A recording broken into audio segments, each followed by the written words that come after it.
அனைவருக்கும் செவ்வாய்க்கிழமை காலை வணக்கம். இன்றைக்கி காலைல ஹஸ்பண்ட் வந்து உளுந்தூர்பேட்டை சவாரி போயிருக்கேன்ப்பா, நீ ஆட்டோவில் கிளம்பி போயிட்டு சீக்கிரமா அப்படின்னு சொல்லிட்டாங்களா ஃபோன் பண்ணி. சரி நம்மளே கிளம்பணுமா, அப்போ சீக்கிரமாக வேலையும் முடிக்கணும்னு சொல்லிட்டு காலை எழுந்திரிச்சு கடங்கன்னு வேலையை பார்க்க ஆரம்பிச்சிட்டேன். இன்றைக்கி கொஞ்சம் விளக்கில் கழுவி மஞ்சள் குங்குமம் வச்சுருந்தேனா, சரி அதனால் கொஞ்சம் வேலை அதிகமாகிடுச்சு. சாப்பாடு ஒரு பக்கம் அடுப்பில் போட்டு ஒரு பக்கம் மஞ்சள் குங்குமம் வைக்க ஸ்டார்ட் பண்ணிட்டேன். வாழைத்தண்டு கூட்டு பண்ணி தயிர் வச்சிருப்பான்னு நேற்றே ஹஸ்பண்ட் சொன்னாங்க. சரி வாழைத்தண்டு வர வழியில் பார்த்தா எங்கேயுமே கிடைக்கல, சுரக்கா தான் இருந்துச்சு. சரி சுரக்கா கூட்டு பண்ணி தயிர் வச்சலாம் பிளான் பண்ணி வாங்கிட்டு வந்தேன். அதுக்கப்புறம் மேல் வீட்டாக்க வந்து அவங்களுக்கு யாரோ தெரிஞ்சவங்க வாழைத்தண்டு கொடுத்தாங்கன்னு சொல்லிட்டு அடித்தண்டாக பார்த்து கொடுத்தாங்க. அது சரி ஓகே வாழைத்தண்டே கூட்டு பண்ணி தயிர் வச்சலான்னு பிளான் பண்ணேன். கடைசியில் ஹஸ்பண்ட் வந்து நான் வரதுக்கு லேட்டாக வந்துட்டாங்களா, சரின்னு வாழைத்தண்டு வரைக்கும் கூட்டு பண்ணி எடுத்துகிட்டு கிளம்பிட்டேன். தயிர் வந்து நான் ஆஃபீஸ் ஆண்டை வாங்கி தரேன், நீ இது வரைக்கும் செஞ்சு எடுத்துகிட்டு கிளம்புனாங்க. சரின்னு கடகன்னு மஞ்சள் கும்பலாக வச்சு சாமி கும்பிட்டுட்டு வாழைத்தண்டு கூட்டு பண்ணி சாப்பாடு எடுத்துன்னு கிளம்பியாச்சு.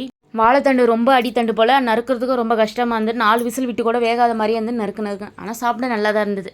என்னோட வீடியோ பிடிச்சிருக்குன்னு நினைக்கிறேன். மறக்காமல் சப்ஸ்கிரைப் பண்ணி சப்போர்ட் பண்ணுங்கள் ஃப்ரெண்ட்ஸ். நான் மீண்டும் இன்னொரு வீடியோவில் பார்க்கலாம். அதுவரை உங்களிடமிருந்து விடைபெறுவது உங்கள் நாயகி. பை.